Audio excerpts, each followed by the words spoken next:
call our first panel of public witnesses.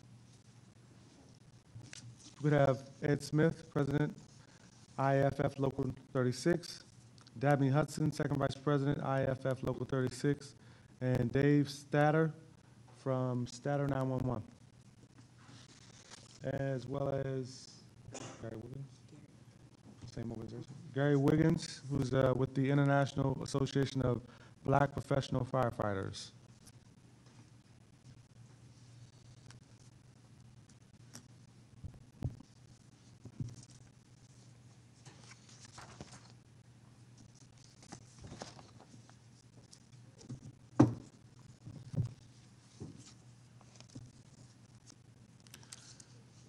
Good morning to each of you gentlemen. To make it easy, I'm just going to start from my left and your right, just go on down the line. I'll start with you, Mr. STATter.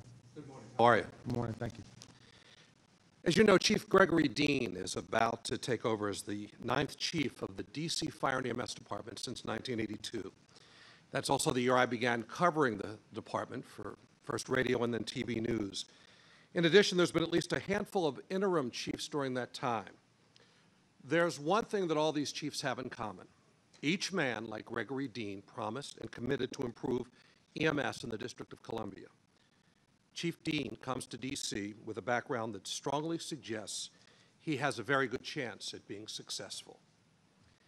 Dean was chief at one of the top departments providing fire-based EMS in the United States.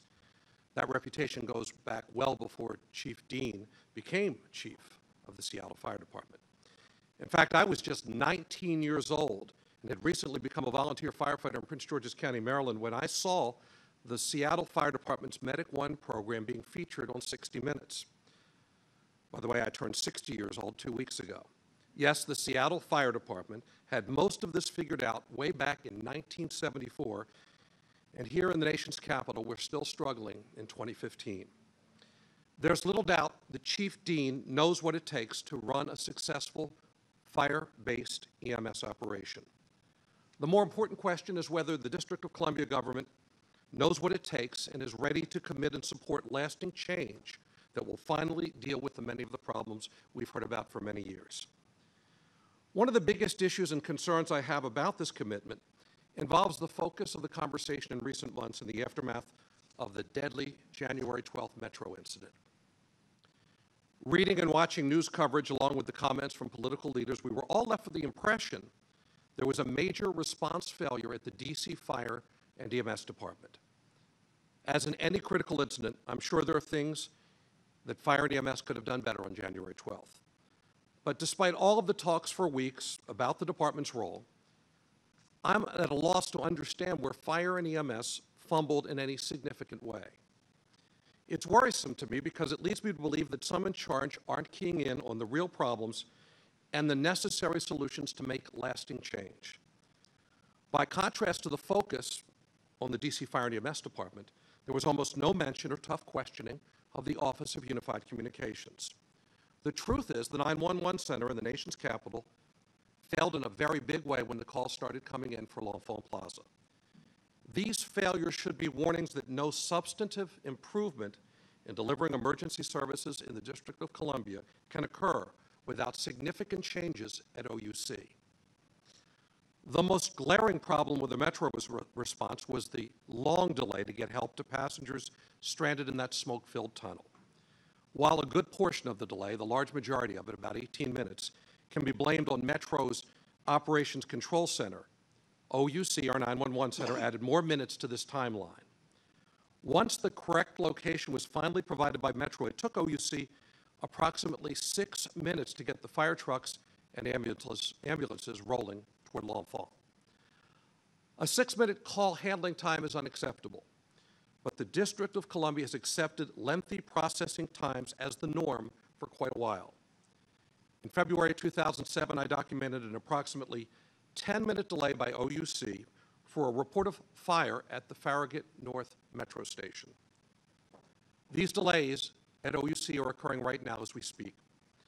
According to a March 21 article by the AP's Ben Knuckles, the average call handling time at OUC has recently been as high as almost 3 minutes. 3 minutes is double the 90 seconds that many 911 professionals see as a standard for handling calls for fire and EMS. For years, the DC Fire and EMS Department has been under scrutiny over its response time to EMS calls. But in all of this time dealing with the problems associated with EMS, no one has ever really scrutinized where the largest regular delay occurs in getting help to those who call 911.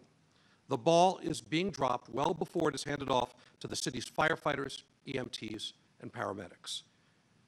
Judging response times without including the seconds and minutes OUC adds to the call is not an honest evaluation of how well the city responds to emergencies.